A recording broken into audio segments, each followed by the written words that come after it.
Hey guys, what's going on? So, if you're sitting all day, or if you're a person that likes to lift heavy weights, like me, you're probably in the case where you have some pretty decent spinal compression. So what we're going to be doing today is we're going to teach you how to get rid of that spinal compression by using two methods. One is going to be using your own body, and one is using that foam roller right back there in order to alleviate all this pressure. So a little preface before we go into this is pretty much if you're the case where you're a desk worker and you're sitting all day or even in a car all day, your spine is curved forward and it's probably closing into a narrowed position. So by having that happen with gravity forcing down on you all day while you're sitting, it's probably going to accommodate for a lot of spinal compression, which is going to cause you irritation, muscle tightness, and all these lovely things that society has granted us with. Now, another thing that could be the case is like me, I squat heavy, I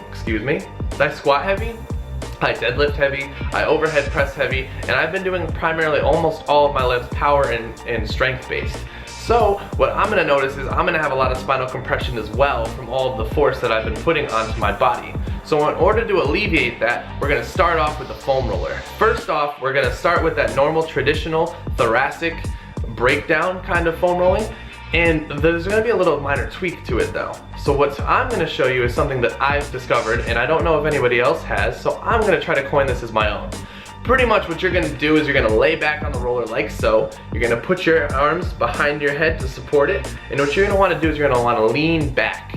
And then what you're going to see right here, and I want you guys to listen to this when I do it, I'm going to pry my head up to completely eliminate all of the pressure from the entire cervical spine area. And I want you to listen really quick. Ready?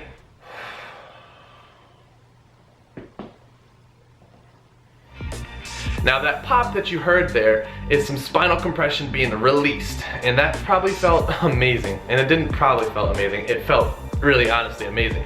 Because what happened is I allowed everything in that entire area to relax and let go of all the pressure built up there. So what I'm going to do is I'm going to roll up and down, and I'm going to show you a couple more times what it sounds like and what it looks like. And I'm going to get rid of more pressure, just like so.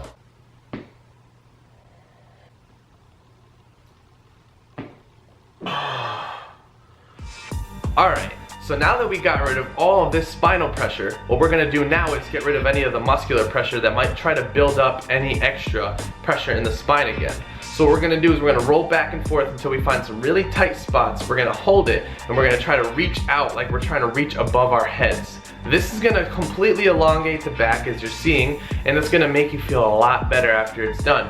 You want to stay on this, you want to take some deep breaths from your diaphragm until you do feel the pressure releasing in the back. Once it releases, you want to go lower and lower towards the lumbar area, but we don't want to work on the lumbar yet. That's going to be our next task. Alright, so now that we got rid of all of that thoracic area pressure, what we're going to do is work on our lumbar. And the only way we're going to do that is not through the foam roller, which we could do that if you had a lot of tension in there, but odds are you got rid of a lot of your tension through the thoracic area. So we're going to move on and we're going to do a static stretch with just our body. So as you see right here, I'm laying down on my back, I'm crossing my arms out like I'm freaking spread out like a starfish, and what I'm going to do is I'm going to grab one arm to the opposing side.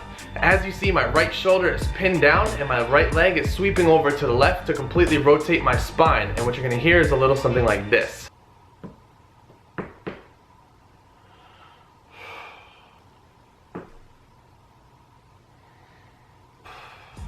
Great. Now remember guys, if you don't have that popping sensation but you get a big stretch, that's nothing bad. That's actually a good thing. That means you don't have too much compression going on in there. So that's probably your best bet, is to try to not look for those pops, but if you do feel them, you're going to feel a hell of a release from it.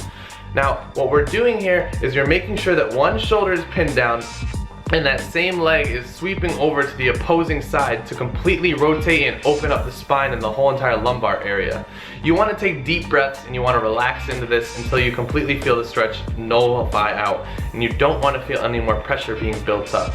So from here, this should release a lot of tension for you guys. I'm really hoping you enjoy this little mobility routine. I do this one personally before I deadlift, and I do it after I deadlift as well, because before and after, I tend to get a lot of popping and crackling going on. So I want to take care of any spinal compression I might have before and after the lift, so it doesn't interfere with my weight, it doesn't interfere with my posture, and it doesn't interfere with anything form related. So as always guys, I hope you guys enjoyed the video. If you think this can help somebody that you know, please share it with them. And as always, take it easy.